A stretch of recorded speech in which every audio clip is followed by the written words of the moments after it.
ધારી તાલુકાના Chalala police station દ્વારા શાંતિ સમિતિની બેઠક યોજાઈ હતી। ચલાળા પોલીસ સ્ટેશન ખાતે પીઆઈ GR વસૈયા સાહેબ દ્વારા બંધારણના ઘડવૈયા ડોક્ટર બાબા સાહેબ આંબેડકરની જન્મજયંતિને અનુલક્ષીને શાંતિ સમિતિની મીટિંગનું આયોજન કરાયું છે। ચલાળા શહેરના રાજકીય, સામાજિક અને વેપારીઓ, હિન્દુ તેમજ મુસ્લિમ સમાજના આગેવાનો, અગ્રણીઓ હાજર રહ્યા હતા।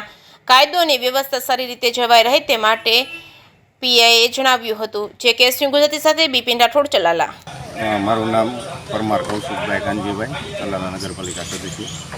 આજ રોજ ચલાલા પોલીસ સ્ટેશન ખાતે શાંતિ સમિતિ ડૉક્ટર બાબા સાહેબ આંબેડકર જન્મજયંતિ નિમિત્તે શાંતિ સમિતિની બેઠકનું આયોજન કરેલ હતું।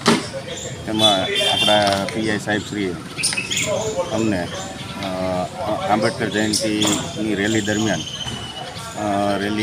કોઈ પણ જાતના પ્રોબ્લેમ ન થાય, શાંતિપૂર્ણ ઉજવાઈ જાય તે માટે માર્ગદર્શન પૂરું પાડેલ હતું।